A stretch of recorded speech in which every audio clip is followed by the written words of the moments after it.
Hello, my name is Leah Lambert and today is March 6, 2022. So for Unit 4, I'm going to discuss cases 1 and 3. So we'll get into case study 1. We have a newborn female presenting with lethargy, hypothermia, apnea. She gets blood work done and the results of that test show us that we have elevated ammonia levels, elevated uric acid levels, and normal plasma citrulline levels. So we're asked to discuss the different ways nitrogen is transported throughout our body. So the two ways that we're going to do this is through glutamine and alanine. And if we remember, ammonium needs to be disposed of in the urea cycle, and that's in the liver. So we're going to need a way to get it there. So we'll first go and discuss how we do that through glutamine. And we're going to first do that by, let us imagine that we have free ammonium in our cells, and the ammonium is going to combine with glutamate, and that is going to yield our glutamine by using the enzyme glutamine synthetase. So if we recall, the reason why we need glutamine is because it's less toxic, and also it's able to pass through our cell membranes. And that's the same with alanine. So now that we have glutamine can travel to the liver and will undergo the next reaction using the enzyme glutaminase. So this reaction will yield glutamate and ammonium, and now the free ammonium can enter into the urea cycle to be disposed of. So following that, glutamate undergoes a reaction using the enzyme glutamate dehydrogenase, and then this reaction will free the remaining amino group, and again we'll see that ammonium enter into the urea cycle to be disposed of. And then the second mode of nitrogen transport is going to be through alanine, and if we recall, this is going to happen in our muscles. So if we have ammonium in our muscles and we need to get it to the liver, we're going to need a carrier molecule, and in this case the carrier molecule that we're going to use is pyruvate. So what happens is pyruvate is going to combine with ammonium, and in return will form glutamate. So glutamate reacts with pyruvate to form our alanine by the process of transamination. So at this point, alanine is going to be able to exit our muscles and go to our liver. So now that alanine has exited the muscles, entered the liver, it again undergoes transamination and interacts with alpha-ketoglutarate. So metabolism of alanine in the liver is going to lead to the production of glutamate. Glutamate will then break down into pyruvate and ammonium. And again, you're going to use that same enzyme as we did before, glutamate dehydrogenase. At this point, this will cause the release of ammonium to go into our urea cycle, and we'll be left with pyruvate. And this will kind of lead us into the next part of the question that asks us, what is the connection between nitrogen transport and gluconeogenesis? And if we recall, we just had left ammonium, disposed of it in our urea cycle, and we were left with that pyruvate molecule. So nitrogen transport is connected to gluconeogenesis in the fasted state because the glucose used in the skeletal muscle was used to form the pyruvate to attach ammonium that formed alanine.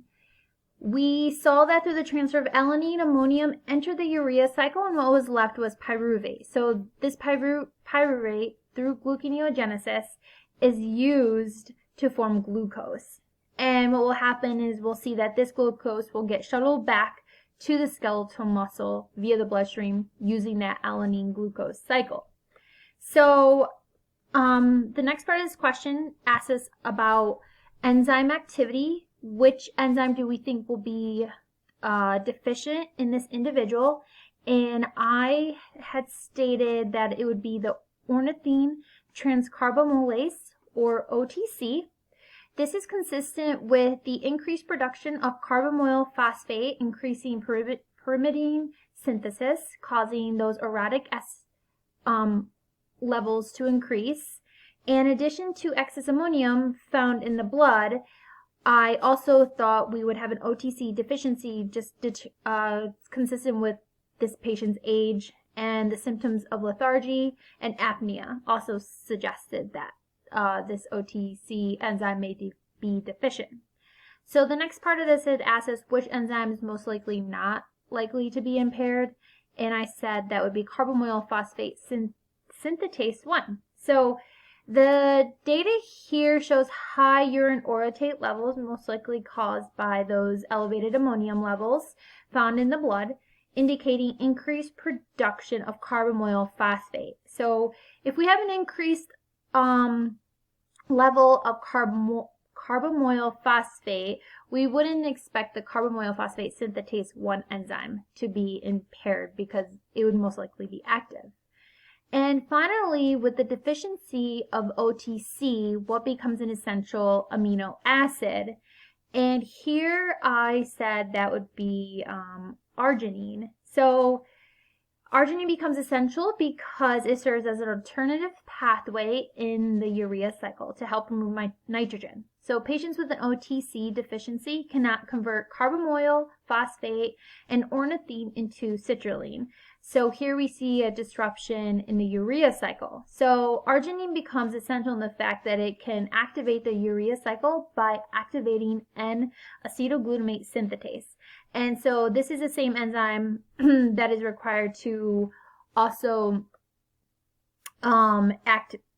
it was the regulatory enzyme in the urea cycle, and that was carbamoyl phosphate synthetase 1. So it also activates that. So here we see how arginine is essential in this pathway and a key intermediate in this positive feedback loop. And going on to the next case study, we have a 47-year-old male who's presenting with severe pain in his right toe. No history of trauma or other medical conditions were noted. He had blood samples taken and a urinalysis done, and we have a diagnosis of gout. So results of those tests showed high plasma urate levels in this individual, but low urinary uric acid, where acid determined the best explanation for gout in this individual. So as we learned, there's multiple reasons why somebody can present with gout, but using the data and this patient's lab results, I determined that it's most likely due to a decreased urinary excretion of uric acid. So if we consider the clinical manifestations here, we see the results from the urinalysis show low uric acid levels but high plasma urate levels. So this indicates that uric acid is circulating in the blood in the form of urate, as shown by those raised plasma urate levels. So we know that uric acid is the end product of purine metabolism, but due to the deficiency in being able to excrete it properly, it just continues to circulate in the blood as urate and not be disposed of and not showing up in his urine. So one explanation for this could be to excessive alcohol consumption, not specific to this patient as the case that he didn't know that this patient heavily drank, but just as something as we had maybe mentioned during lecture. The research has shown that the excretion of lactic acid can compete with the excretion of uric acid, suggesting a potential cause to why we may see the low levels of uric acid in the urine. One of the next causes to gout can be due to the overproduction of purines. But in the case of this patient, I did not choose this answer just because it's not consistent with all the data that we have here. So the clinical manifestations we would expect to see with someone with gout due to overproduction of purines is elevated levels of urinary uric acid. So how would that manifest itself? Well, a classic example of overproduction of purines is expressive von Goerk's disease. So in this disease, we have a deficiency in glucose 6-phosphate, and as a result, the pentose phosphate pathway becomes activated. This would lead to an increased production of ribose 5-phosphate, and if we recall, the ribose 5-phosphate is necessary for the synthesis of nucleotides. So in turn, this would increase those purine bases. So this would lead to the overproduction of purines, resulting in increased levels of uric acid. So in addition, I ruled out this case because knowing that von Goerk's disease is also a glycogen storage disease, I would expect this individual to present with low blood sugar. And in this case, there was no evidence suggesting that. So I had suggested additional labs, blood glucose, showing those blood glucose levels, and genetic history could be useful in determining if overproduction of purines was the root cause for this patient. So the final one we're going to talk about is decreased salvage of purines, which can also lead to gout. I did not choose that for this case here as well. So usually the clinical manifestations that we see here are high levels of uric acid as well. Classic example of this is found with Lesch-Nyhan syndrome. So with this disease, we have a deficiency in the HGPRT enzyme, I'll just say. This enzyme plays an important role in purine recycling.